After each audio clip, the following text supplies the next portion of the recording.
Great-aunt Maud's little office with its shelves filled with account books, banking records, rules and regulations and procedures, letters patent of the guilds, applications and permissions for various activities, records of censure and acclamation, maps, schedules for civic maintenance, rolls of citizens and their businesses and what they owe to the Briars, lists of those who wish to access the communal stores in the tithe barns, and what others have contributed to them. Neat as a pin, with everything in an ordered fashion, notebooks and pens aligned perfectly on the large blotter, 2 stained glass desk lamps perfectly positioned at each corner for symmetry, and her leather-bound grimoire in green and gold lying on the carved wooden lectern in one corner, admittedly with a covering of dust because I've not been near it since she died. I do my best to keep it as Maud did, a perfect little office for a steward.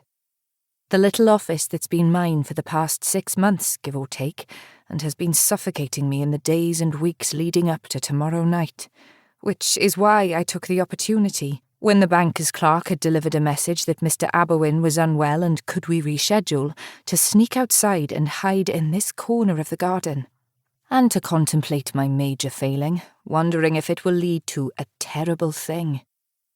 It was lovely and quiet for all of 10 minutes before an avian screech came from above, and almost immediately after, a screech from Grandmamma Gisella. From the clarity of the sound, she could only have been standing on the front veranda. "Ellie Briar, where are you?" I stay very still and quiet. Gisella may well be a witch, the witch, but she doesn't know everything and can't see through hedges or walls, nor can she sense the presence of those who might be staying out of sight for reasons of their own.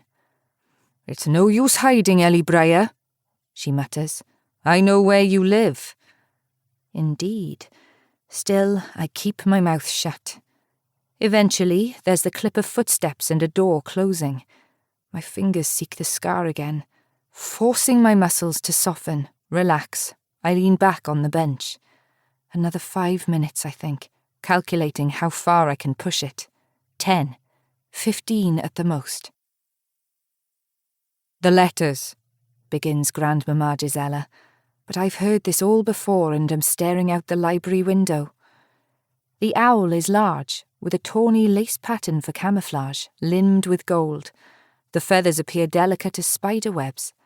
My grandfather, on one of the rare occasions when he told me anything interesting, said they have no oil on their plumage. This makes their flight silent, much to the detriment of mice and rabbits and even runty lambs. This one, early roused, sits in a yew tree that's grown up too close to the house. Round eyes wide and a blankly pretty face.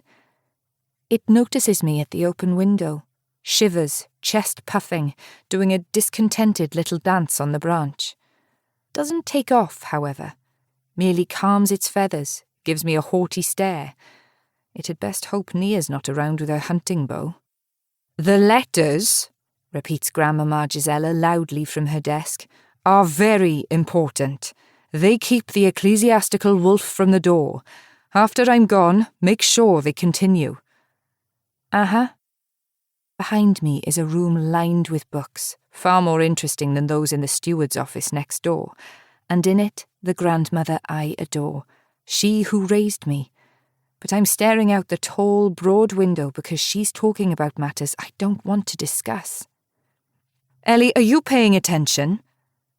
A sharp tone, something I seldom hear because, unlike some in this house, mostly I am biddable, mostly obedient, mostly because I feel a need to make up for what I lack.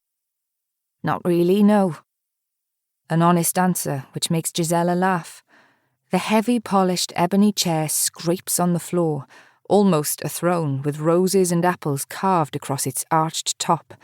Then her steps pad light and sure as she crosses to me. "My mother," says Gisella fondly, "insisted on politeness to the owls because they might be more than they seemed. She didn't hold with shifters, rash creatures, most like to get themselves and others killed, and you never knew with whom you were dealing until they revealed themselves. Owls, she said, were wiser than most, though they are knowledge thieves. Mind your manners around them until you know if they are feathered both."